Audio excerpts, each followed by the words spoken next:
सबकी अपनी अपनी जीने की शैली है, किसी की चादर साफ तो किसी की मैली है। आज तक सुलझा नहीं पाया कोई, ज़िंदगी बस उलझी हुई एक पहेली है। जय श्री राम। राम राम, जय श्री राम साथियों। मैं हूं सुदेश कुमार और तिरछी बात चैनल में आपका स्वागत है। साथियों, जैसा कि आपको मालूम है, हम हर रोज़ यहां पर एक नए मुद्दे के ऊपर चर्चा करते हैं और आज का हमारा प्रोग्राम है पंचों का इंटरव्यू। और पंचों का इंटरव्यू प्रोग्राम में आते हैं हमारे साथ पंच, सरपंच, जो जनता के सवालों के जवाब देते हैं।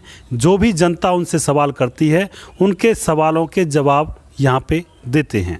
और हमारे साथ हैं आज इस प्रोग्राम में रमन भाई, जो कि जिला पार्षद पद के उम्मीदवार हैं, वार्ड नंबर 10 से, गांव सौंद से। और साथ में हमारे साथ हैं अजीत मास्टर जी। जय श्री राम, जय लाला साहब। रमन भाई। भाइयों, आज 1 नवंबर है और आने वाले 13 तारीख को हमारी दीपावली गोवर्धन भैया द्योज हैं।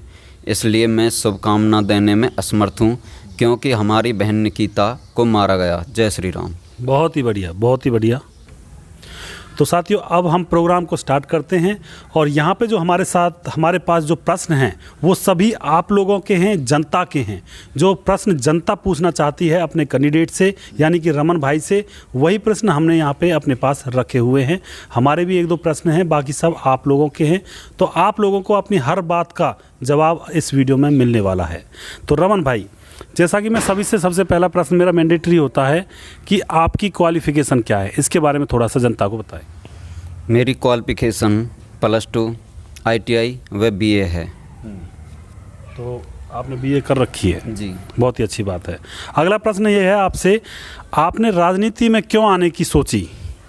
मैं राजनीति में इसलिए आना चाहता हूँ कि जैसे पहले मेरे पिताजी 5 साल पहले के वार्ड मेंबर थे और मैं नौकरी के साथ साथ अपनी इमेज तो बना नहीं सकता, इसलिए जनता की सेवा करने के लिए राजनीति में आना चाहता हूँ। अच्छा, जनता की सेवा के लिए राजनीति में आते हो जी। तो अजीत मास्टर जी, आप कुछ कहोगे? जनता की सेवा, ये क्वेश्चन बहुत ही डाउटफुल है जी। जनता की सेवा किस लिए की जाती है कि जो मेंबर होता है, ब्लॉक मेंबर होता है या कोई भी पद पर होता है, उससे सैलरी मिलती है और जो कमीशन मिलता है 10-12%, तो उसमें सैलरी और कमीशन मिल रहा है, तो इसमें जनता की सेवा कहाँ हुई जी? क्या कही जनता की सेवा? जनता की सेवा कहाँ मास्टर जी? उसमें तो सैलरी मिल रही है, वेतन मिल रहा है और यहाँ तक कि 12% कमीशन मिल रहा है। जब जनता की सेवा हम करते हैं तो उसमें सैलरी और कमीशन क्या ज़रूरत है? और कमीशन और सैलरी मिल रही है, वेतन मिल रहा है, तो फिर जनता की सेवा कैसी हुई?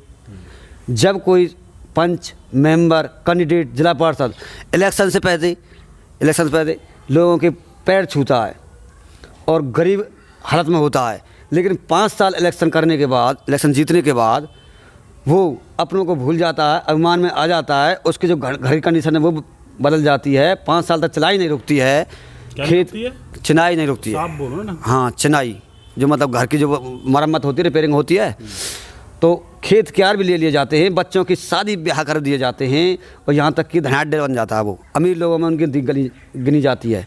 तो इसमें जनता की सेवा कहाँ हुई? जनता की सेवा जब होती, जब वहाँ से सैलरी नहीं मिलती, अपने गृह से कुछ लगाम थे, इलेक्शन जब लगाते हैं, इलेक्शन पर खड़े होते हैं, जब 5 लाख, 10 लाख, 15 लाख, 20 लाख, यहाँ तक कि अपने जेब से लगाते हैं, लेकिन उसके बाद उसके खेत बचाव होते हैं, ज़मीन भी गिरवी रख जाती है जब इलेक्शन लड़ा जाता है।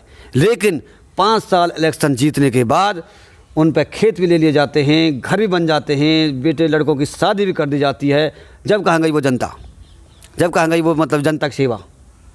तो इसमें जनता की सेवा नहीं है गुरु जी, इसमें है अपनी सेवा, अपने परिवार की सेवा और यहाँ तक कि समाज की तो दूर, अपने झोली भर जाओ वो सेवा जी। तो ये बात है। हाँ जी। रमन भाई, आप कुछ कहना चाहते हो इस विषय में? अजीत भाई ने बड़ा ही बढ़िया प्रश्न पूछा है। इसके लिए मैं कहना चाहता हूँ कि जो हैं ऐसे सरपंच भी, मेंबर भी, जो जनता के पैसों से ही खर्चा करवाते हैं और आना जाना जैसे केस वेसों में, तो इसलिए हम आगे पहले भी साथ थे, अब भी जनता के साथ रहेंगे कि हम पूर्ण रूप से जनता की सेवा करेंगे। चलो, बहुत अच्छी। राम राम, जय लाल दास बाबा। वक्रतुंड महाकाय सूर्यकोटि संप्रभ निर्विघ्नं कुरु देव सर्व कार्य सर्वदा। जयलाल दास बाबा की। तो आज हम यहाँ जीतू भाई साहब के प्रचार में थोड़ा सा एडवर्टाइजमेंट के लिए आए हैं। जीतू कंसल्टेंसी के नाम से इन्होंने ऑफिस खोला है पुराना मोड़ होडल तहसील के सामने, और वहाँ पे नई गाड़ी पुरानी गाड़ी खरीदने बेचने के लिए संपर्क करें, और प्लॉट ज़मीन खेत खरीदने के लिए व बेचने के लिए संपर्क करें जीतू कंसल्टेंसी। राम राम जी सभी भाइयों को, जयलाल दास बाबा की। भाई साहब पुराना मोड़ तहसील के सामने ऑफिस खोली है जी। पुरानी गाड़ी नई गाड़ी लेने के लिए, खरीदने बेचने के दोनों के लिए संपर्क करें, और खेत प्लॉट दुकान कुछ भी चाहिए होटल गांव में कहीं भी तो प्लीज़ संपर्क करें। जीतू चौधरी के नाम से ऑफिस है जी। राम राम भैया, ऑफिस खोलिए जीतू भैया ने। कोई चीज़ चाहिए भैया, गाड़ी घोड़ा प्लाट फ्लाट तो बता दियो भैया। बात है। तो साथियों मैं आपको एक बात बता देना चाहता हूँ, जो भी राजनीति में आता है उसको कुछ ऐसे टूल्स मिलते हैं जिनकी वजह से वो जनता की सेवा कर सकता है। वो जनता की सेवा करने के लिए उसे बहुत सारी मदद मिलती है, टूल्स मिलते हैं, ऊपर से पैसा आता है। लेकिन जो अजीत मास्टर जी ने कहा कि जनता की सेवा कहाँ होती है राजनीति में, ये कुछ ऐसे लोग होते हैं जो सिर्फ अपना घर भरना जानते हैं, जिनको जनता से कोई मतलब नहीं रहता।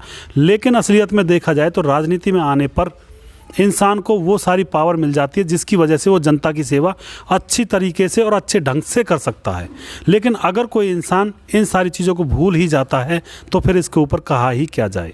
कोई भी इंसान अगर राजनीति में सक्सेस होता है और उसके बाद वह सिर्फ अपना घर भरने की कोशिश करता रहता है, जनता की सेवा को छोड़ देता है, तो यहाँ पे उस इंसान की, उस पर्टिकुलर इंसान की गलती है। जबकि उसे सारे अधिकार मिल जाते हैं, राजनीति में जीत बनाने के बाद वो जनता की सेवा अच्छे ढंग से कर सकता है। लेकिन यहाँ पे अगर कोई दोषी है तो वो खुद वही इंसान है जो जनता की सेवा करना छोड़कर अपने घर को भरता है, अपनी ज़मीन जायदाद खरीदने लगता है और अपने आप में एक धनाढ्य व्यक्ति बनकर उभरता है। जबकि इलेक्शन से पहले हो सकता है उसके खेत भी गिरवी रखे हों, तब जाकर वो इलेक्शन लड़ता है। लेकिन जैसे ही वो इलेक्शन में जीत जाता है तो 5 साल तक उसका कोई भी काम रुकता नहीं है। उसके घर भी बनने लगता है, बिल्डिंग बन जाती है छोटे घर की जगह पर, बच्चों के ब्याह शादी अच्छे अच्छे घरों में होते हैं, अच्छा पैसा लगता है।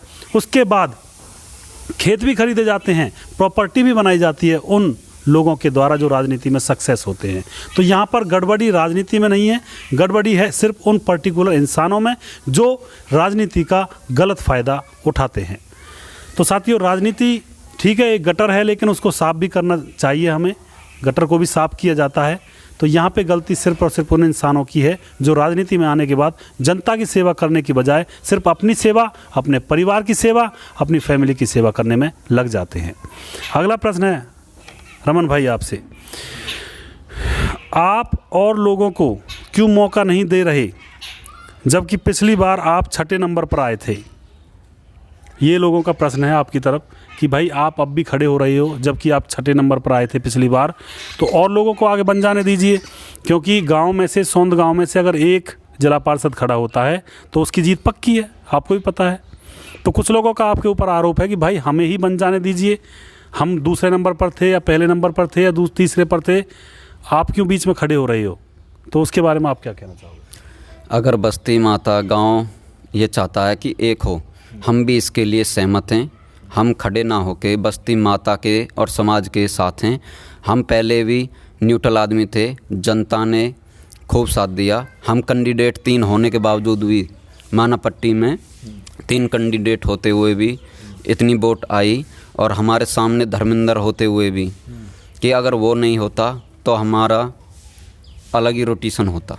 अच्छा, आप पिछली बार हारे क्यों थे? इसके पीछे क्या कारण था रमन भाई? ये तो जायज़ ही बात है भाई सुदेश जी। अगर जैसे अब कैंडिडेट ज़्यादा होंगे तो अब भी हारेंगे। अगर समाज एक होगा, एक कैंडिडेट होगा, हमारे गांव में 8000 वोट हैं, 4000 वोट उनका बाजी मार जाता है और हम पीछे रह जाते हैं हर बार। सही बात है, आप इसलिए हाँ, इसलिए एक हो, हमें कोई दिक्कत नहीं है। तो आप, अगर आपसे कहा जाए कि रमन भाई आप बैठ जाइए, गांव में किसी को जिला पार्षद बनने दीजिए, तो आप सहमत हैं इस बात से? मैं सहमत हूँ, बैठने के लिए मैं तैयार हूँ। मैं समाज और भाईचारे से अलग नहीं जा सकता।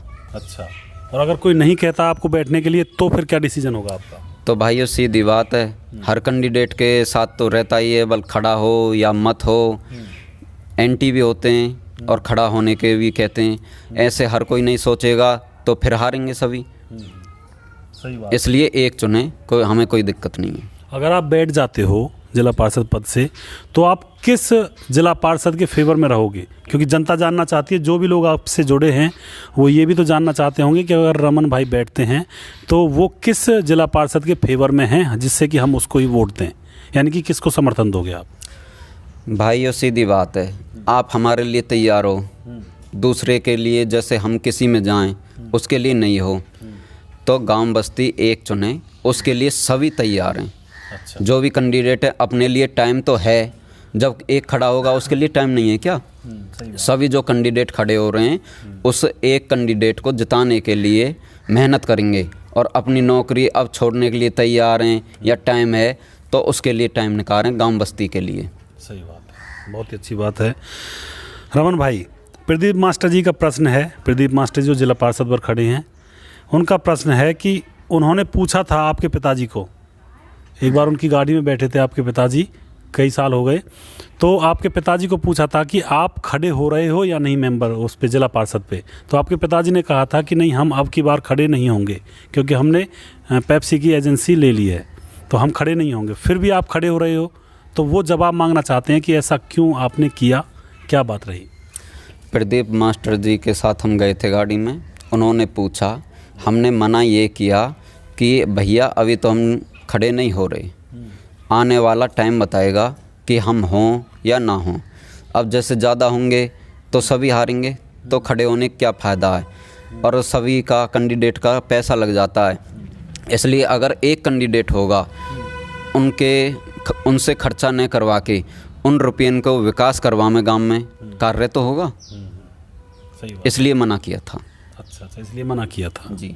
अगला प्रश्न आपसे ये है कि किसी भाई ने कहा है कि रमन भाई पर 4 वोट आएंगी नहीं, फिर भी खड़े हैं, तो किसी भाई का प्रश्न है कि ये प्रश्न पूछा जाए, उससे आप क्या कहना चाहोगे? भाइयों ये तो सीधी बात है, जब मैदान में उतरते हैं तो एक ही जीतता है, सभी हारते हैं। मैं अपने समाज, धर्म या बुज़ुर्गों के लिए कार्य करता रहूँगा, चाहे मुझे एक वोट मिले या अन्य मिले। आप सरपंची में किसको सपोर्ट करना चाहोगे? अगर आपसे पूछा जाए कि भाई ठीक है आप इलेक्शन लड़ रहे हो, लेकिन सरपंची में आप किसके फेवर में हो, उसके बारे में बताएं। मैं सरपंचों में किसी के साथ नहीं हूँ। पहले भी सरपंचों ने 2-3 सरपंचों ने हमारी वोट कटवाई थी, मैं ऐसा नहीं करना चाहता। गांव बस्ती है और वोट डालने का अधिकार है, मैं उनसे अधिकार नहीं छीनना चाहता। जो भी कैंडिडेट अच्छा लगे उन्हें वोट दें।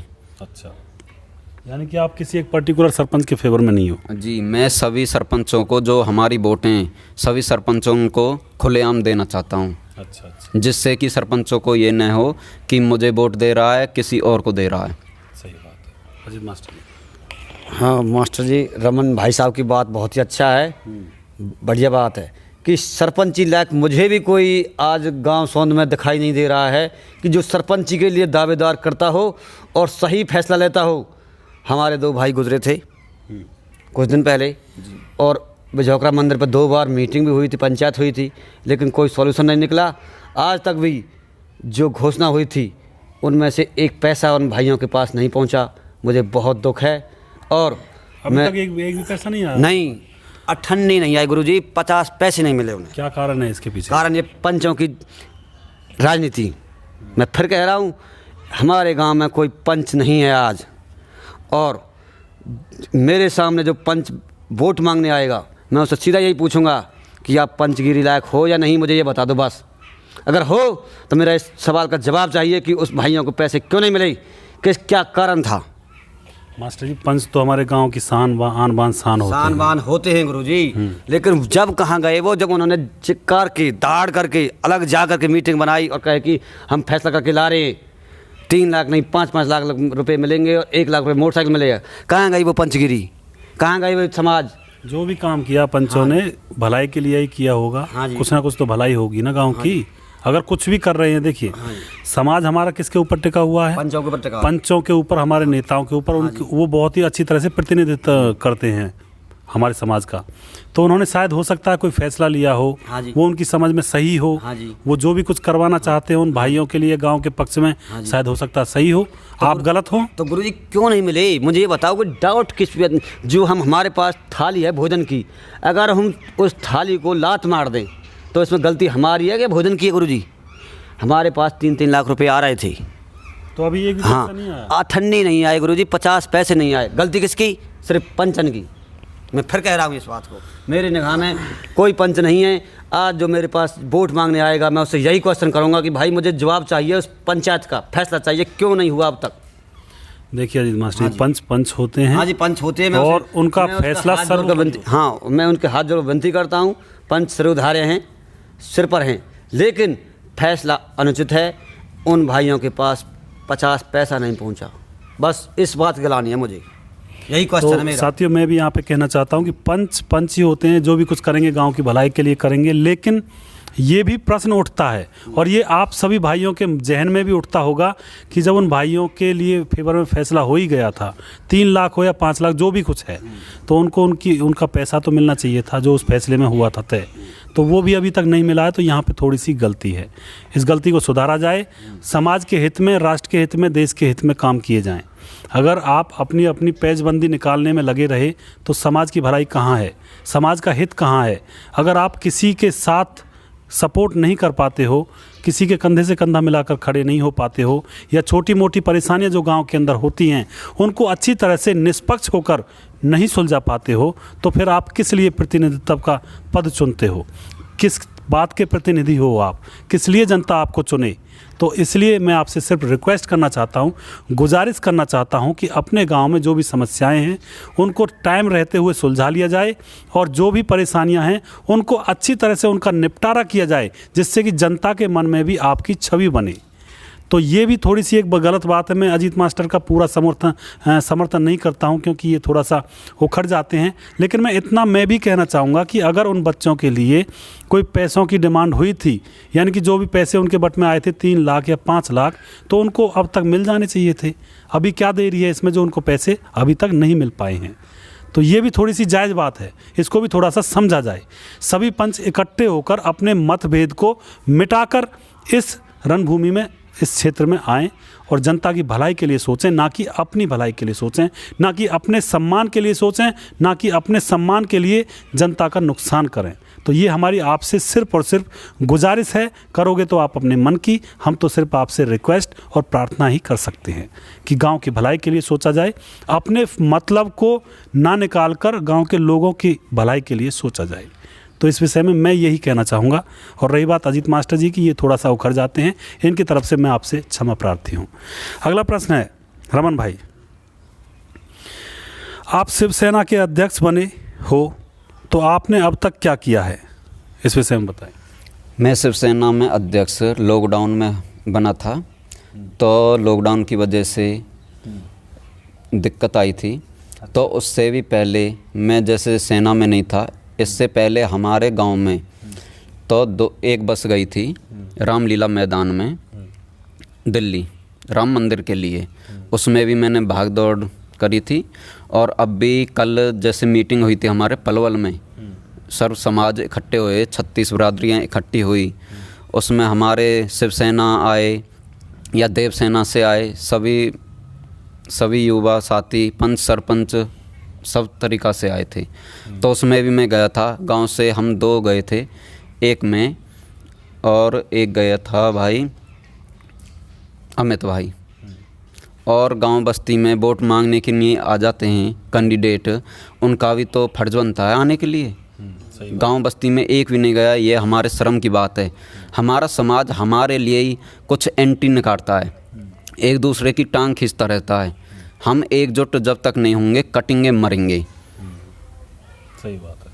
हाँ, मतलब एक साथ मिलकर नहीं चलेंगे तो नुकसान ही उठाना पड़ेगा हमें। नुकसान है। रमन भाई, आपने अब तक समाज के लिए क्या काम किए हैं? आप जिला पार्षद के पद पे खड़ा होना चाहते हो, जनता की सेवा करना चाहते हो, तो अभी तक क्या आपने कोई सेवा की, जनता की, समाज की सेवा की? इसके विषय में बताएं। भाई, जब पिताजी वार्ड मेंबर थे, वार्ड मेंबर में पहले तो खर्चा नहीं आता था ज़्यादा, अब आने लगा है। और भाई अजीत बोल रहे थे जो कमीशन होता है वो अब भी बढ़ गया है। पहले जो हमारे सरपंच थे अरुण जेलदार, उसके राज में ऐसा नहीं था। वो भी पाक साफ थे और हम भी। तो वार्ड मेंबर के साथ साथ हमने बुज़ुर्गों की पेंशन बनवाई थी, फिरकी साफ करवाई थी और सपेरों में चौपाल बनवाई थी, देख सकते हो आप। और भंगीन में वाल्मीकिन में हमने शिव मंदिर बनवाया था। ये हमने अपने लिए नहीं, अपने समाज के लिए कार्य किए थे, अपने भगवान के लिए किए थे। चलो बहुत अच्छी बात, यानी कि आपने समाज सेवा में काम किए हैं। जी।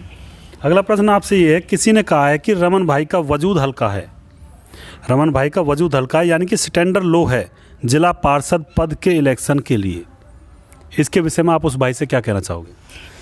भाई मैं तो ये कहना चाहता हूँ कि शरीर पे मत जाएं, कार्य देखें, सोच देखें। अगर सोच ऊंची होगी तो आदमी कुछ भी कर सकता है। ऐसे हम सोच के डर जाएंगे, जैसे हम दौड़ करते हैं और लड़ाई झगड़े ना करके, अब जैसे मल होते हैं, दो जाते हैं और दूसरा सोचेगा कि भाई मैं हल्का हूँ, इससे ना लड़ें। तो भाई ऐसे सोच थोड़ी होती है, सोच ऊंची बनानी पड़ेगी। सही बात, यानी कि सोच ऊंची बनानी पड़ेगी आप सभी को। और कुछ कहना चाहोगे रमन भाई? भाई जैसे सूरज सबको रोशनी देता है, उसी प्रकार मैं जनता की सेवा के लिए बड़े बूढ़ों के बीच में, भाईचारे के बीच में आना चाहता हूँ। अच्छा, यानी कि जनता की सेवा करना चाहते हो हर हाल में। जी। तो साथियों, मैं भी आपको थोड़ा सा बता देता हूँ कि जिस तरह से कहते हैं एक चींटी की औकात बहुत छोटी होती है लेकिन वो पहाड़ पर चढ़ जाती है, उसी तरह से इंसान चाहे हल्का है चाहे कैसा भी है, अगर उसके इरादे मजबूत हैं, हौसले बुलंद हैं, तो वो बड़े से बड़ी परेशानी को, बड़े से बड़े काम को बड़ी आसानी से कर सकता है। और उसी तरह का जवाब रमन भाई ने आपको दिया है। अगला प्रश्न है रमन भाई, गांव के दो भाइयों का एक्सीडेंट हुआ था और 2 बार पंचायत भी हुई है, आपके हिसाब से उनको न्याय मिला है या नहीं मिला है? जबकि इसके बारे में हम अभी चर्चा कर चुके हैं, तो आपके हिसाब से उनको न्याय मिला या नहीं मिला, उसके बारे में आप बताएं। हमारी जो चर्चा है वो तो आप सुन ही चुके हो। भाइयों, न्याय अभी तक नहीं मिला है। हमारे जो पंच, सरपंच, ब्लॉक मेंबर, जिला पार्षद जो होते हैं, वो अपनी ओर खाली राजनीति के अलावा कुछ नहीं करते हैं। हमें एकजुट आना पड़ेगा। भाई अजीत ने भी कहा है, जब तक हम एक दूसरे की टांग खींचते रहेंगे इसमें कुछ नहीं होगा। हम वोट मांगने तो के लिए तो आ जाते हैं, पर साथ देने के लिए कोई नहीं आता है। इसलिए सभी को आना चाहिए। जो जो सख्त कार्रवाई है वो करी जाए, या पेट्रोल पंप पे जाम लगाया जाए, बंद हो। अगर जनता चाहेगी, हमारा गांव बस्ती चाहेगा, तो कुछ नहीं हो सकता क्या? लेकिन फैसला तो हो गया था कि 3-3 लाख रुपए वगैरह जो भी कुछ मिलना है। मैं कहना चाहता हूँ, जो पंच सरपंच हैं उन्होंने जो जैसे जनता ना उखरे, इसलिए उन्होंने बात रखी अपनी, या सोच समझ के रखी होगी, तो जवाब मांगा हो उनका, तो उन्होंने बोल दिया। पर अभी तक पैसा ना आए, इसके लिए उन्हें दोबारा प्रयास करना चाहिए। ना कि एक बार बोलने से बैठ जाएं। रमन भाई, ये पैसे क्यों नहीं आ रहे हैं? उन माँ बाप ने भी पूछा था हमसे कि आज के जो इंटरव्यू है उसमें उनका प्रश्न उठाया जाए कि उनके लिए फैसला हुआ था 3-3 लाख रुपए आने का और पंचायत भी जुड़ चुकी है, लेकिन उनके पास एक पैसा भी अभी तक नहीं पहुंचा है। तो इसमें कौन कसूरवार है, कौन जिम्मेवार है? आखिर क्यों पैसे उनके पास नहीं पहुँचे हैं जबकि पंचायत वगैरह भी हो चुकी हैं? जबकि यहाँ पर हम ये नहीं कहते कि हम फैसले से संतुष्ट नहीं हैं। ठीक है, हम फैसले से संतुष्ट हैं जो हमारे पंचों ने किया है, पंचों की बात सर माथे पर होती है, लेकिन फिर भी पैसे नहीं आए अभी तक। तो इसके पीछे क्या कारण है?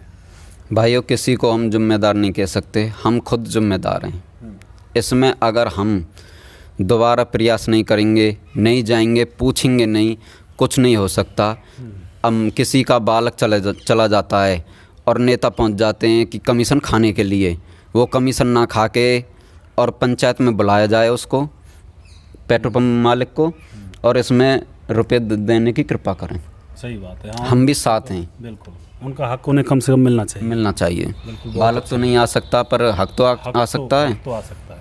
बहुत ही अच्छी बात है, बहुत ही अच्छी बात की रमन भाई ने। अगला प्रश्न है रमन भाई, निकिता गोली कांड के ऊपर आपके क्या विचार हैं? जो आपको पता है लड़की को वहाँ पे मार दिया गया था, तो उसके ऊपर आपके क्या विचार?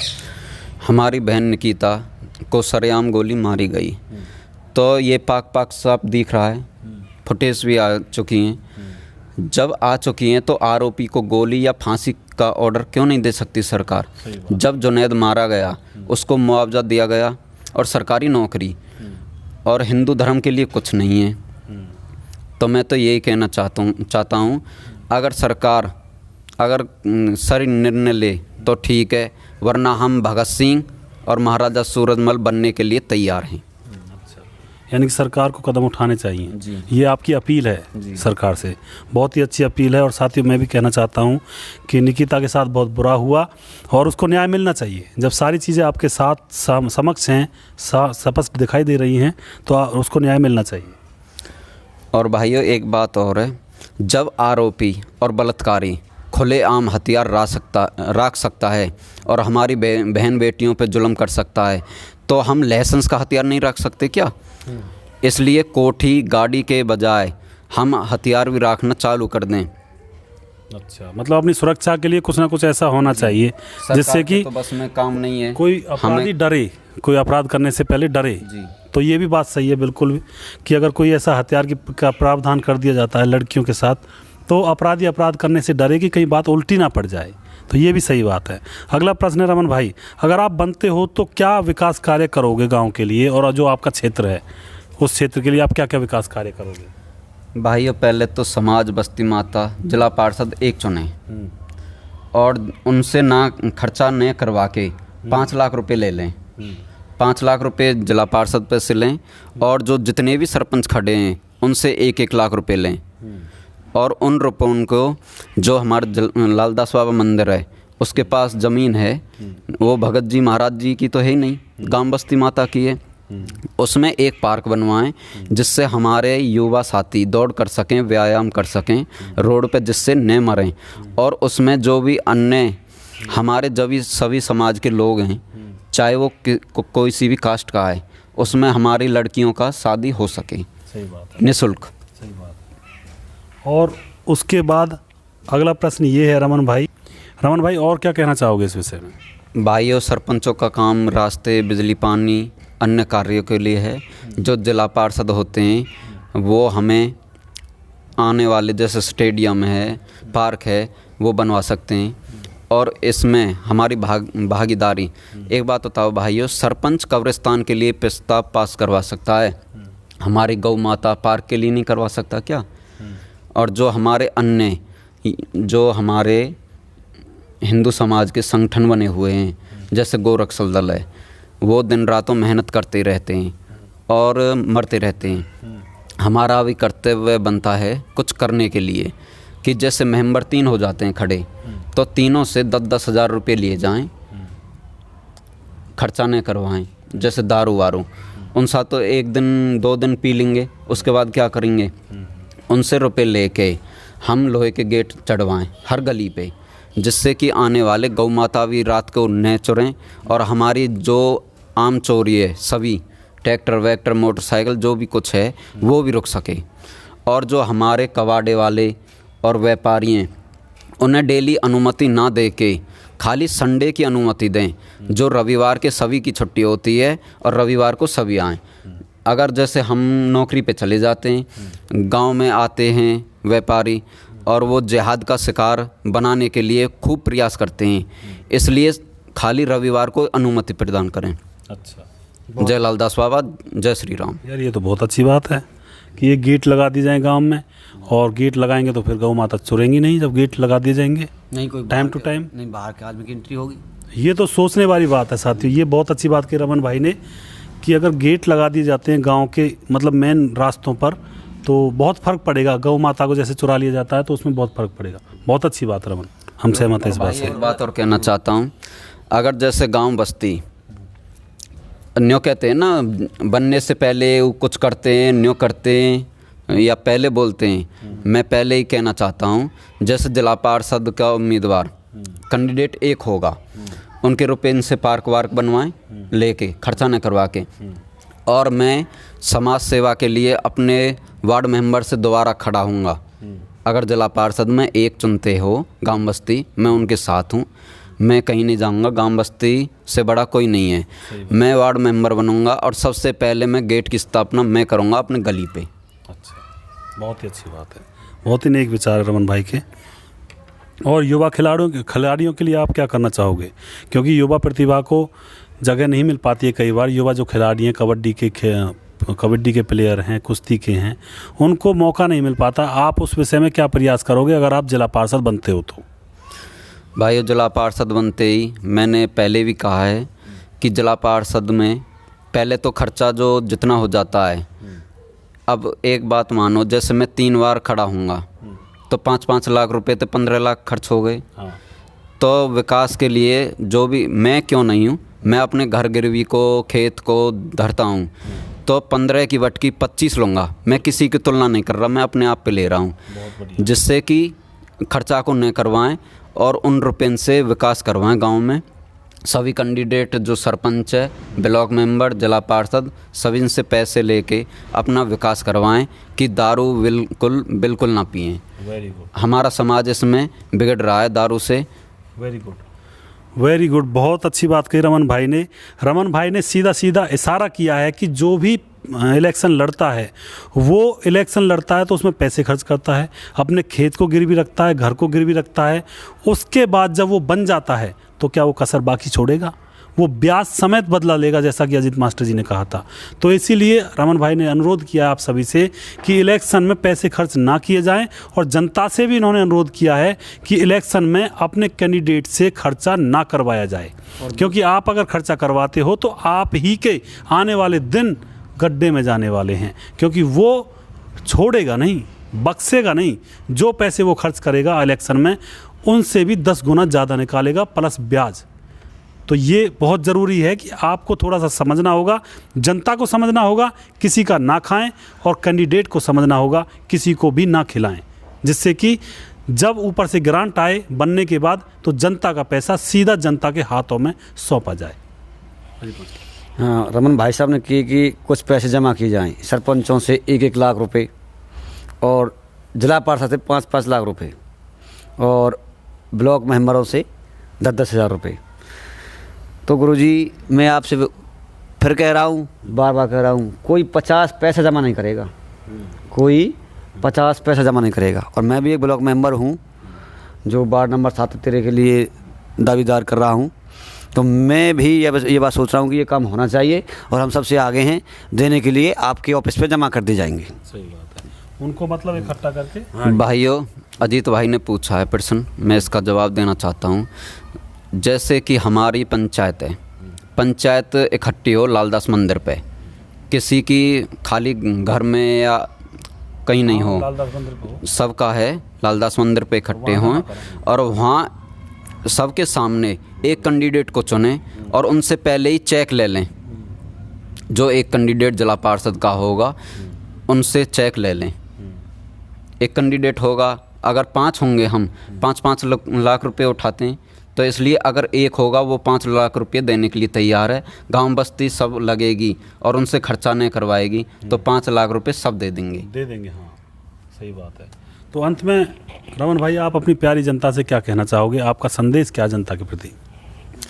भाइयों, मैं तो यही कहना चाहता हूँ, पहले हमारी मिसाल थी, गांव में भी थी कि एकजुट रहते हैं। अब भी हमारे जो भी जैसे पंडित है, बामन है, जाट है, जाटव है, वाल्मीकि है, सभी एक समान हैं और साथ साथ रहते हैं। हमारे गांव सा भाईचारा कहीं पे नहीं है, इसलिए सभी को उचित दर्जा दिया जाए। मैं तो यही कहना चाहता हूँ, सबका साथ सबका विकास। अच्छा, और वोट के लिए बोल दो थोड़ा सा। भाइयों, वोट के लिए यही कहना चाहता हूँ, अगर गांव बस्ती एक चुनती है तो ठीक है, ना तो कोई नहीं मानता है तो ऐसा तो कोई कैंडिडेट नहीं होगा जो गांव बस्ती एक जुड़े, पूरा समाज एक जुड़े नहीं माने, इसमें शर्म आएगी। और जब भी नहीं आए तो जिसे एक चुने, उसके लिए भी हम तन मन धन के साथ हैं। अच्छा, बहुत ही अच्छी बात है। तो साथियों, आज आपने जाने रमन भाई के विचार, और आप सभी के प्रश्नों के यहाँ पे जवाब आपको मिल चुके होंगे। जो भी आपने प्रश्न किए थे उन सभी के जवाब रमन भाई ने बड़ी शालीनता से दिए, और हम उम्मीद करते हैं आप सभी को अपने जवाब मिल चुके होंगे। तो अब हम इस प्रोग्राम को यहीं पे एंड करते हैं, और हमें उम्मीद है आपको ये प्रोग्राम पसंद आया होगा। रमन भाई को सपोर्ट करें और जिस तरह से आगे बढ़ा जाता है समाज के अंदर बढ़ सकते हो आप लोग, रमन भाई को लेकर या फिर इनको बिठाकर या जो भी कुछ करना है इनका समर्थन करें, सहयोग करें और अपने गांव का नाम रोशन करने का काम करें। अपने गांव में जिला पार्षद पद को लाने का पूरा पुरजोर प्रयास करें। तो इसी बात के साथ मैं इस प्रोग्राम को समाप्त करता हूं और सभी भाइयों को राम राम हमारी तरफ से। और नेक्स्ट वीडियो हम बहुत जल्दी फिर से लेकर आएंगे साथियों। तब तक के लिए आप अपना ख्याल रखिए, खुश रहिए। जय हिंद, जय लालदास बाबा, जय श्री राम। जय श्री राम।